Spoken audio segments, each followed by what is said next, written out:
शासनाने मी आता जाता जाता घटकाचा विचार पुन्हा एकदा ते दृश्य दाखवतो नांदेडच्या बाजारातलं. या स्टोरीच्या अनुषंगानच आम्हीही मॅक्स महाराष्ट्रावर आमच्या प्रतिनिधींसोबत चर्चा घडवून आणतोय. ते दृश्य पुन्हा एकदा पाहूया आणि या दृश्यातनं तुम्हाला कळेल की ही मुलं गरीब आहेत, शेतकऱ्यांची आहेत.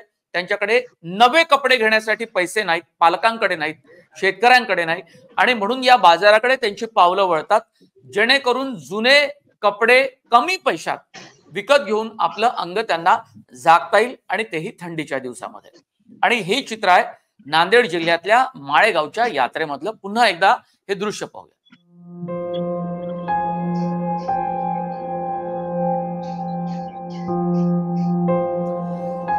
नांदेड जिल्हा माळेगावची यात्रा, आणि या माळेगावच्या यात्रेतलं हे दृश्य आहे. मोठ्या प्रमाणात तालुक्यातली मुलं, त्यांचे आई वडील, पालक सगळे येत आहेत. गरीब मुलं येत आहेत, शेतकऱ्यांची मुलं येत आहेत, आणि हे जुने कपडे विकत घेत आहेत. कारण नवे कपडे बाजारात जाऊन विकत घेण्याची त्यांची ऐपत नाही, आर्थिक परिस्थिती नाही.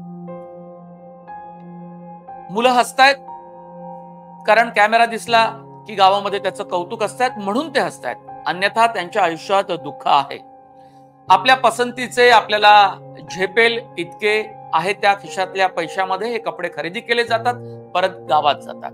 त्यांना यामध्ये कुठलीही लाज वाटत नाही, कारण परिस्थितीच अशी आहे की नवे कपडे ते बाजारात जाऊन विकत घेऊ शकत नाही. हा एक बाजार, आणि दुसरीकडे असा एक बाजार की ज्या बाजारामध्ये ब्रँडेड कपडे विकत मिळतात, आणि ते खरेदी करण्यासाठी समाजातला मोठा वर्ग जात असतो.